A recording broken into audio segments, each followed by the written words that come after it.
Okay, I'm going to show you how we're going to use a practical to confirm the idea of pressure with depth. There is a bit of theory which we probably should learn before we attempt this, and that is the pressure of a liquid is equal to the density times g times the height of that liquid. So if I did have a column of liquid, and there's the top of it, and I was looking for the pressure at the bottom, the pressure at the bottom here is going to be the density of the liquid times g times the height of the liquid above that point. So what I'm going to do in this practical is I'm going to make a hole in a column of liquid, and I'm going to let the water squirt out, and I'm going to measure the distance there. Now the reason why I think this should be would confirm this theory is because the density of the water remains the same, g remains the same, h will be changing because as I make the hole in the bottle in this instance, h will continue to decrease. So as h decreases, the pressure decreases, hence the distance decreases. I suppose the important point, as an aside, is that I think pressure is going to be proportional to the distance. Let me write proportional.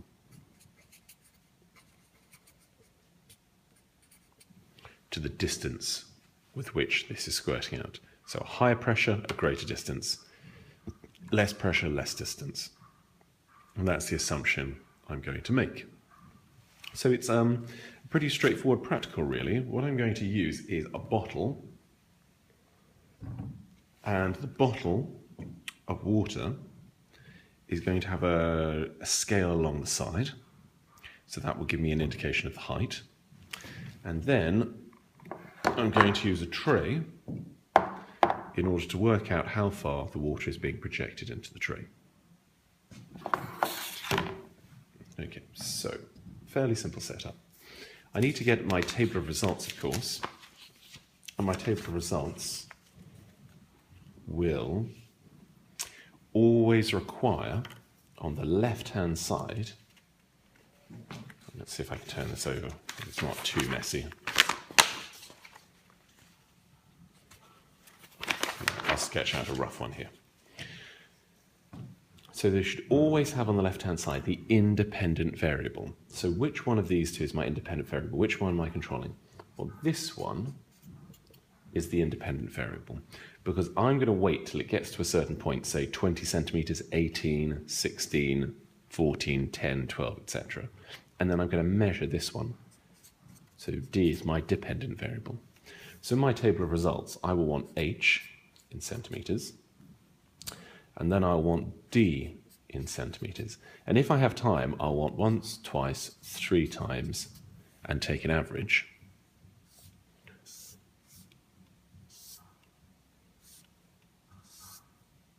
There we go, that's looking nice. And I'm going to probably want to start my results.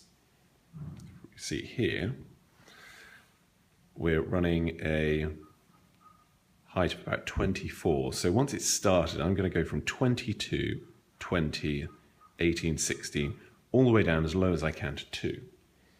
So I'm going to try and get about 20, 18, all the way down to about 2. But the problem is when we get too low here, the pressure is not going to be very much, and so therefore the projection is going to be very little. It's just going to trickle. So probably, I think effectively, we'll get down to about 4 or 6. And then we're going to look at the projection. Now, my one problem here is, you can see if I do set that up side by side, though you have a lot of parallax issues to see, the 0 point here is not actually on the table. So that means that actually I'm not going to get a 0, 0 on my graph. I'm not going to expect my graph, which I later draw, of height against distance, it's not going to go through the 0, 0 points. In actual fact, what I'll probably be doing is I'll probably be lifting this up a little bit. So if I'm lifting it up a little bit, and my 0 should start from the table, what I'm doing is I'm displacing it all slightly. So what we'll probably see is something that's moved the graph a little bit off. But you will see that when you plot the graph eventually. However, in the interests of, it's going to say safety, but in the interests of accuracy, no. In the interest of making this as least messy as possible, I'm going to lift that up slightly and see what happens. Okay, so what we do is we use a pin, and I'm going to place the pin into the bottle and make a hole at 0. I will do that slightly off center for you so I can leave the... Okay, so my pin is in, starting to drip a little bit, but I've left this available for you to see. And then when I pull that out, you can see the water is falling onto the marker. It's a little bit varied where it falls, so you're going to have to take a good approximation of where you think that's going on.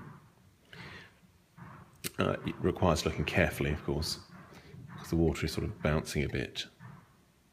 But nonetheless, you see that this is coming down slowly. You might see that what we're getting is the water decreasing down this scale and its projection along there. So this takes some time, but I will show you a set of results and see whether the height of this water column is proportional to the pressure, which will be in turn proportional to the distance from which this is squirting.